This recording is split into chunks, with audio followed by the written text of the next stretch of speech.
तो आज का जो है वो पहला एमसीक्यूज हम देख लेते हैं। पहले एमसीक्यूज में यहाँ पर पूछा गया है, if gold rust what shall iron do occur in. तो ये वाली जो लाइन है ये किस पोएम में आई है?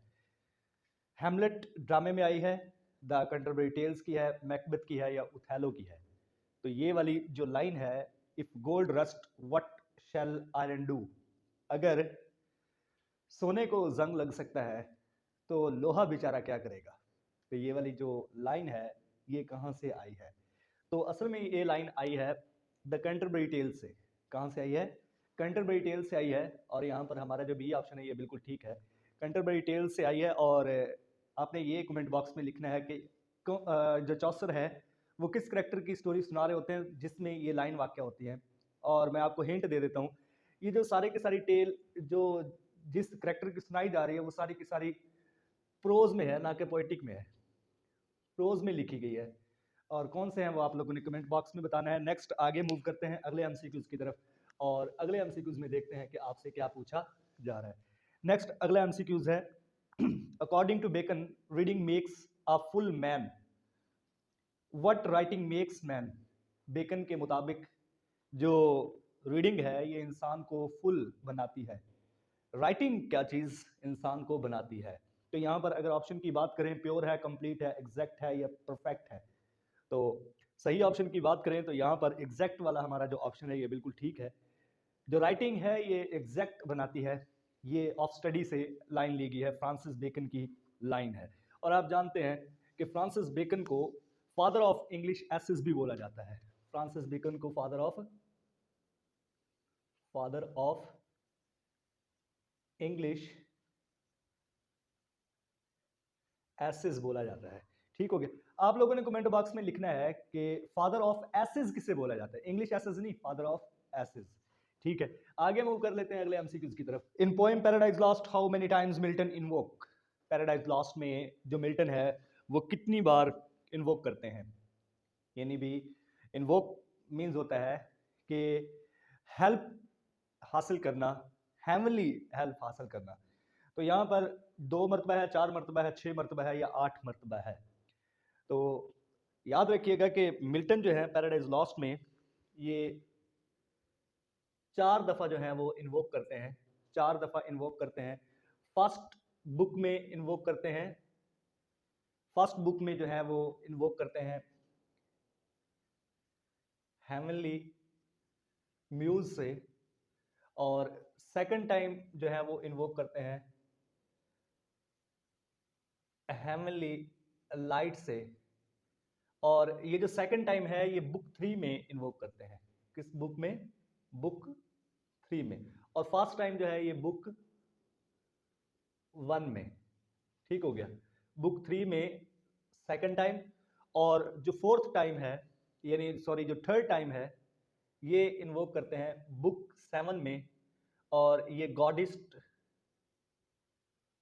जो गॉडिस्ट हैं, गॉडिस्ट का नाम जो है वो है यूरेनिया, इनको मुखातिब करते हैं। और तीसरी मरतबा जो है बुक 7 में मुखातिब करते हैं, बुक 7 में। और चौथी मरतबा जो है ये दोबारा से गॉडिस्ट जो है यूरेनिया, इनको दोबारा मुखातिब करते हैं और ये बुक 9 में मुखातिब करते हैं, बुक 9 में। दोस्तों याद रखिएगा कि बुक 7 जो है ना ये पैराडाइज लॉस्ट की शॉर्टेस्ट बुक है, शॉर्टेस्ट बुक पैराडाइज लॉस्ट की है। ठीक हो गया। और इसमें अगर टोटल लाइन की बात करें शॉर्टेस्ट बुक में, यानी बुक नंबर 7 में, तो 640 लाइन है। और इसके अलावा अगर हम लॉन्गेस्ट बुक की बात करें तो ये बुक हमारी जो बुक नंबर 9 है, बुक जो 9 है ये लॉन्गेस्ट है। ठीक हो गया। और इसमें जो है ये 1189 यानी 89 लाइन है और ये लॉन्गेस्ट है। अगर टोटल पैराडाइज लॉस्ट की बात करें, टोटल लाइंस की, total lines in paradise lost तो ये है हमारे पास 10,565। ठीक हो गया। तो ये चीज़ें आप लोगों ने याद रखनी है। उम्मीद है कि ये वाली जो इन्फॉर्मेशन है ये आप लोगों के लिए काफ़ी हेल्पफुल साबित होगी। मिल्टन को पढ़ते हुए इन चीज़ों का ख्याल रखिएगा, इनसे आपके जो है वो एमसीक्यूज पूछे जा सकते हैं। तो यहाँ पर हमारा जो ऑप्शन नंबर बी है ये वाला ठीक है। टोटल 4 दफ़ा जो है वो इन्वोक किया गया है। तो नेक्स्ट आगे मूव करते हैं अगले एमसीक्यूज की तरफ, और अगले एमसीक्यूज में देखते हैं कि आपसे क्या पूछा जा रहा है। Piggy in Lord of the flies represents, जो पिगी है character Lord of the flies में विलियम गोल्डिंग का लिखा हुआ नॉवल है। इसमें जो पिगी करेक्टर है ये किस चीज़ को शो करता है? ग्रीडी को, इमोरल नेचर को, या मोरालिटी को, या सेवेजेस को? तो यहाँ पर मोरालिटी की बात करें तो पिगी एक अच्छा करेक्टर है और ये मोरालिटी को शो करता है, और बाकी जो है वो डिफरेंट करेक्टर्स हैं, डिफरेंट चीज़ों को रिप्रेजेंट करते हैं। Next, the term intertextuality coined by, जो टर्म इंटरटेक्चुअलिटी है किसने क्वाइन की है? होमी के बाबा हैं, चॉम्स्की ने, एफ आर लेविस ने, या जूलिया क्रिस्टीवा ने?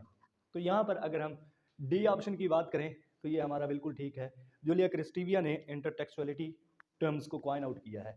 नेक्स्ट आगे मूव करें अगले एमसीक्यूज की तरफ। तो अगले एमसीक्यूज में पूछा गया है the term hybridity coined by, hybridity coin किसने की है इस टर्म को? होमी के बाबा हैं, रॉबर्ट फ्रॉस्ट हैं, विलियम गोल्डिंग है, या हमारे नेक्स्ट में है जूलिया क्रिस्टीवा है। तो होमी के बाबा ने इस टर्म को जो है वो क्वाइन आउट किया है। नेक्स्ट आगे मूव कर लेते हैं अगले एमसीक्यूज की तरफ, और अगले एमसीक्यूज में देखते हैं कि क्या पूछा जा रहा है।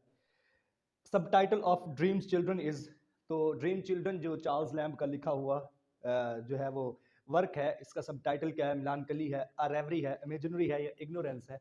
रेवरी है। ठीक हो गया, अ रेवरी जो है वो इसका सब टाइटल है। नेक्स्ट आगे मूव करते हैं अगले एमसीक्यूज की तरफ। अगले एमसीक्यूज में पूछा जा रहा है every man in his humour shows how many types of humours. तो बेन जॉनसन का लिखा हुआ ड्रामा है every man in his humour. तो इसमें कितने टाइप्स के जो है वो ह्यूमर्स को शो किया गया है? ऑप्शन देख लेते हैं, 2 है, 3 है, 4 है, या 5 है। तो इसमें 4 वाला हमारा ऑप्शन बिल्कुल ठीक है। आगे मूव करते हैं अगले एमसीक्यूज की तरफ। अगले एमसीक्यूज में पूछा गया who said Milton wrote in dead English. तो जिसने भी ये कहा है, मेरा ख्याल है कि ये मिल्टन के साथ उसने ज्यादती की है।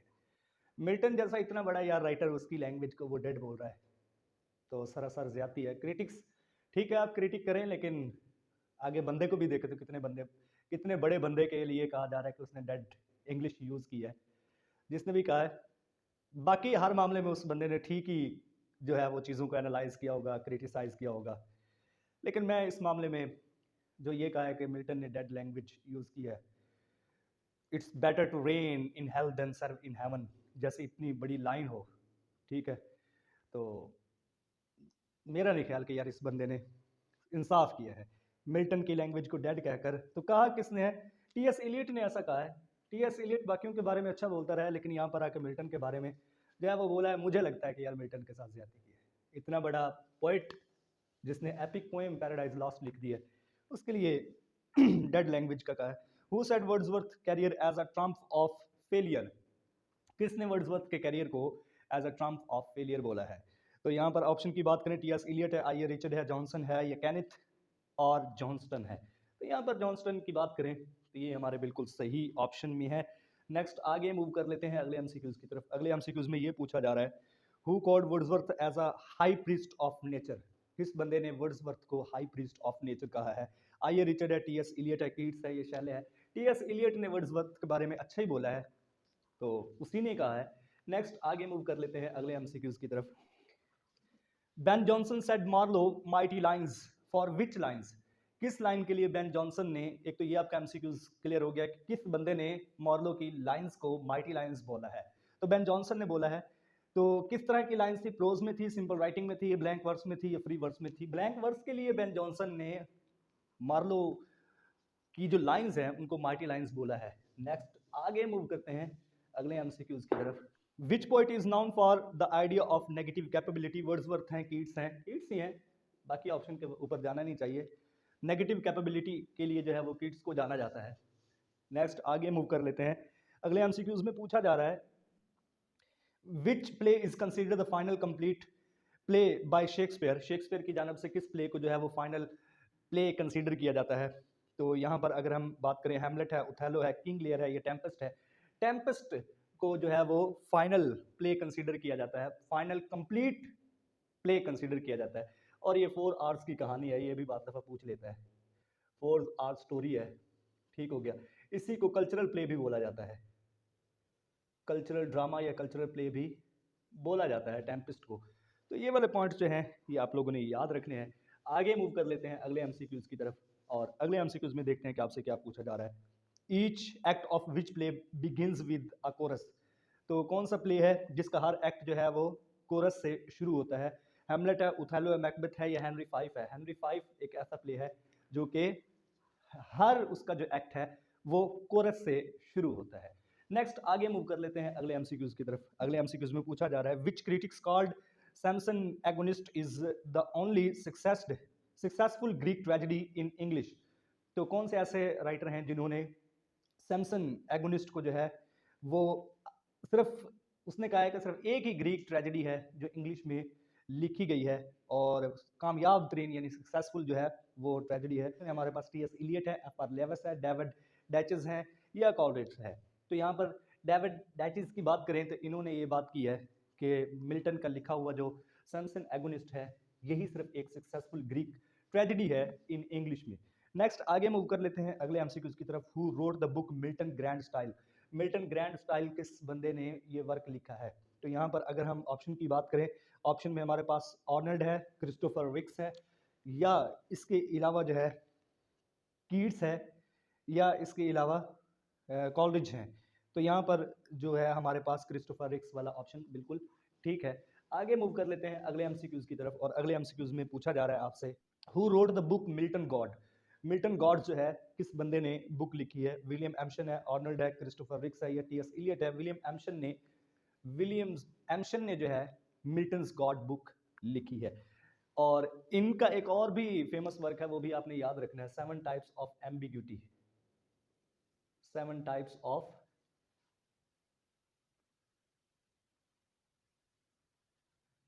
एम्बिग्यूटी, ठीक हो गया। तो ये इसका फेमस वर्क है विलियम एम्शन का, ये भी आप लोगों ने याद रखना है। नेक्स्ट आगे मूव करते हैं अगले एमसीक्यूज की तरफ। Which English scholar is personal tutor of Queen Elizabeth first. कौन से इंग्लिश स्कॉलर हैं जो कि पर्सनल ट्यूटर थे, पर्सनल टीचर थे Elizabeth first, Queen Elizabeth first के? तो यहाँ पर ऑप्शन की बात करें तो मार्लो थे, रॉजर एस्टम थे, बेन जॉनसन थे या एडमंड स्पेंसर थे? तो यहाँ पर रॉजर ऑस्टम जो है ये हमारा सही ऑप्शन है, ये पर्सनल टीचर थे क्वीन विक्टोरिया के। नेक्स्ट आगे मूव करते हैं। Who called Ulysses by Tennyson a perfect poem. Tennyson की पोएम जो है यूलिसियस, इसको एक परफेक्ट पोएम कहा है। किस बंदे ने ये वाली बात कही है, किस क्रिटिक्स ने बात की है? तो यहाँ पर अगर हम आर्नल्ड है, जीबी शाह है, टी एस इलियट है या हेनरिक इब्सन है? तो यहाँ पर हमारा जो सही ऑप्शन है टी एस इलियट है। टी एस इलियट ने ही यही बात की है कि ये जो यूलिसियस पोएम है टेनिसन की, इसको परफेक्ट पोएम कहा है, ठीक हो गया। नेक्स्ट आगे बात करते हैं which is the shortest poem by Tennyson. Tennyson की शॉर्टेस्ट पोएम कौन सी है? यूलिसियस है, द ईगल है, द ईगल वाला ही हमारा ऑप्शन ठीक है। नेक्स्ट आगे मूव कर लेते हैं अगले एमसीक्यूज की तरफ, और अगले एमसीक्यूज में देखते हैं कि आपसे क्या पूछा जा रहा है। नेक्स्ट आपसे ये पूछा जा रहा है the Norman Conquest was fought in which year. Norman Conquest जो है वो किस साल लड़ी गई थी? 1065 में, 1066 में, 1067 में, 1068 में? तो यहाँ पर हमारा 1000 जो 66 है ये बिल्कुल हमारा सही ऑप्शन है। नेक्स्ट आगे मूव करते हैं अगले एमसीक्यूज की तरफ, और अगले एमसीक्यूज में देखते हैं कि आपसे क्या पूछा जा रहा है। नेक्स्ट पूछा जा रहा है Eric Blair is a pen name of. तो एरिक ब्लेयर जो है ये किसका पिन नेम है? यहाँ पर ऑप्शन में अगर हम देखें तो यहाँ पर हमारा सी ऑप्शन बिल्कुल ठीक है। जॉर्ज ऑरिवल का जो पिन नेम है वो एरिक ब्लेयर है। नेक्स्ट आगे मूव करते हैं अगले एमसीक्यूज की तरफ, और अगले एमसीक्यूज में आपसे ये पूछा जा रहा है who is known as the last romantic poet. Last romantic poet किस पोएट को बोला जाता है? यहाँ पर अगर हम ऑप्शन की बात करें तो डी हमारा ठीक है, डब्ल्यू बी यीट्स को as a last romantic poet बोला जाता है। हालांकि ये मॉडर्न पोएट है, लेकिन याद रखिएगा कि डब्ल्यू बी यीट्स को लास्ट रोमांटिक पोएट बोला जाता है। नेक्स्ट आगे मूव करते हैं अगले एमसीक्यूज की तरफ।